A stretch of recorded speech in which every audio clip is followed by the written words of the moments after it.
Hello friends, the last of the founding fathers of the terrorist organization Al-Qaeda has been eliminated.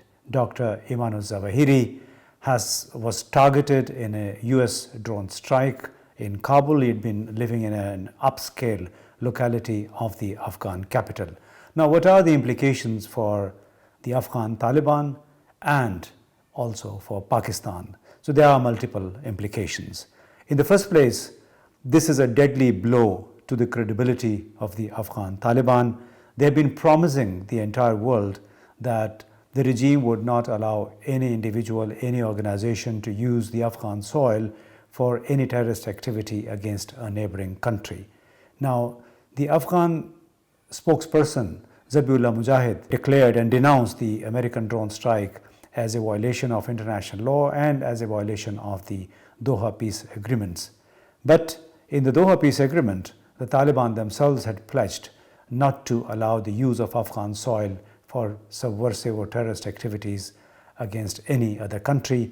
And now the fact that Zawahiri had been living in the heart of Kabul in this upscale locality after the return of the Taliban to the government in August last year itself raises many questions. Secondly, the elimination of al-Zawahiri is also a blow to the credibility of Sirajuddin Haqqani, the leader of the Haqqani network and who happens to be the Home Minister as well, and he's also still wanted by the United States on a number of charges.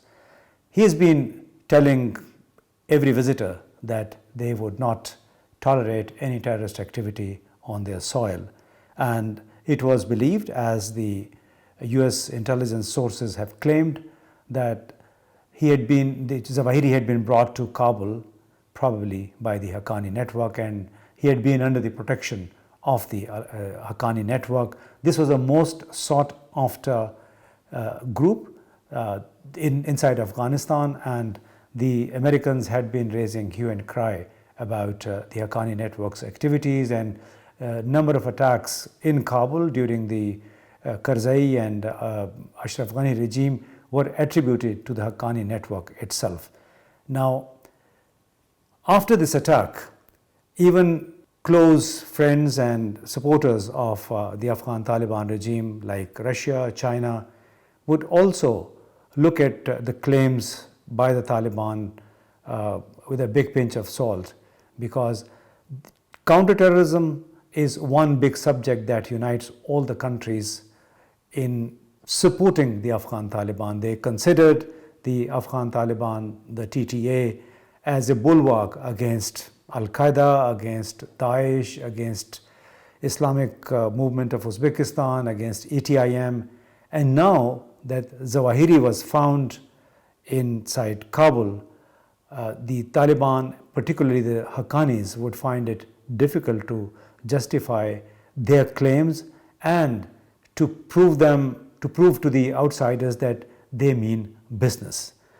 Thirdly, this also raises questions about the Haqqani network and other Taliban when they are dealing with and they are mediating between Pakistan and the TTP, the Tehreek-e-Taliban Pakistan.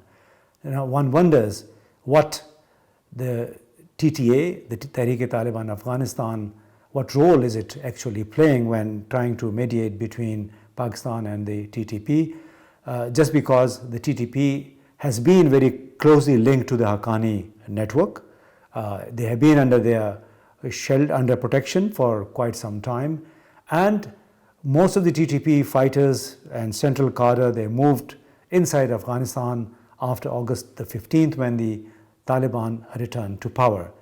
Now, should Pakistan really believe in what the Taliban are saying as far as the TTP is concerned?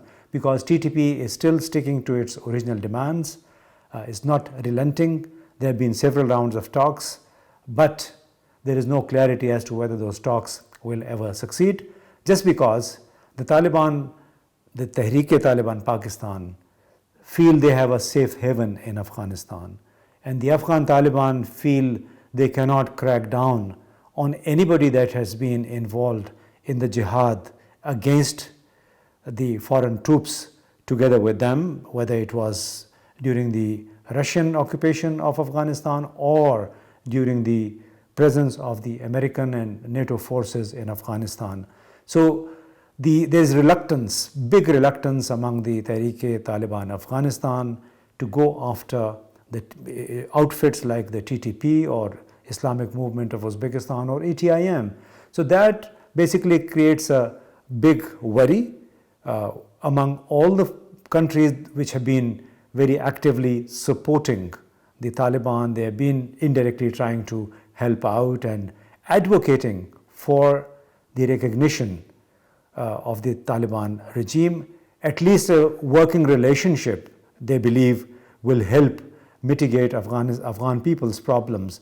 But the killing of Ayman al-Zawahiri, I think, has created a new complication, a complication that could also come in the way of the release, the promised release of $3.5 billion of Afghanistan's funds, which are frozen, sanctioned in the United States. There have been talks about the release of those funds, but it's not clear whether those funds will now be released after the elimination of Ayman al-Zawahiri in the heart of Kabul.